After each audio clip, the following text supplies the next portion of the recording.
So I had a really interesting conversation where this young lady, her boyfriend had gone from smoking pot to obsessive phone use. He wanted to quit smoking pot, didn't see it as beneficial for his work, didn't see it as beneficial for their relationship. But she said, well, at first it was, I I didn't connect with him, or he wasn't available because he was high. Now he just keeps his face buried in his phone, and he's doing this instead of talking to me or connecting with me. I mean, she had a whole list of what she'd rather have happened. And, and phones are part of our world. Technology is part of our world. The question is, can you move from one addiction to another addiction and never really be sober? So when you think about it, these addictions are just symptoms.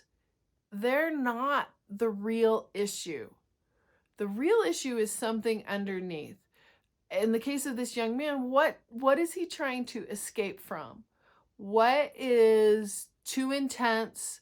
What is too much? Where does he not know how to relieve his stress, his anxiety, his frustration, his anger, all those things, so that he can connect in a relationship? So if you've looked at Gabor Mate's work, and he's done a ton of work around addiction, this is a disease of non-connection. So when you are unable to connect with another person, you're going to look to fill that hole someplace else. And it could be because of a lot of things. Not connecting at early stages in childhood, being abused, having trauma, all those things that is causing this escape. Now, when is it too much? We all watch TV, we all look at our phones, we all do those types of things. It's when it's causing damage to the relationships around you. So in this scenario, if he stopped smoking pot because he wasn't able to focus on the job, he wasn't able to focus in his relationship, it was causing him to lose connection with people, then he determined he had an addiction, right? Whether he said it out loud or not, he determined this was not helping. What he did was pick up a more acceptable addiction. So if you're in a relationship where you're still feeling like it's a little crazy, you're on target. The addiction hasn't quit, it's just changed format. That's really a problem. When the addiction just changes format, then the behaviors haven't changed, just the outward choice has changed. So there's still pain in there. There's still not the ability to connect. You're still feeling like you're floating outside the relationship, feeling like it's not as full and as complete as it could be. That affects how you're responding. And oftentimes we will say, well, he's a work addict and he's providing for the family, or, well, it's just sugar, and he just keeps eating more and more sugar. It's not as bad as using some kind of substance, or having an affair, or doing all those types of things. Yes, we put gradations on it, but it really is just growing a prettier plant. The problem has not been solved.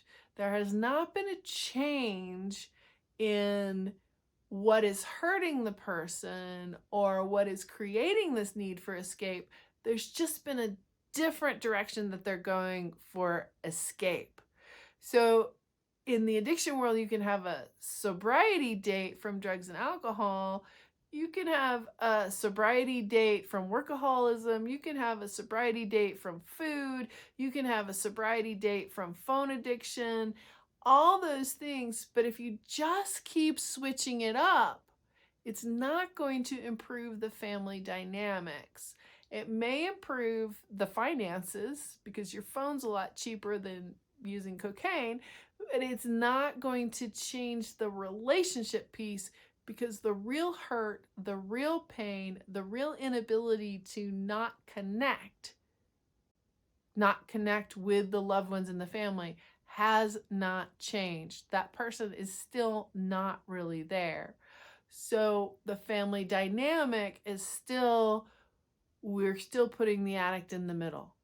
And we're going to talk more about that in the other videos of how the family dysfunction happens, and it just continues to happen in an addiction situation. So thank you for watching. Be sure and subscribe below, and I look forward to hearing your comments and what you have discovered.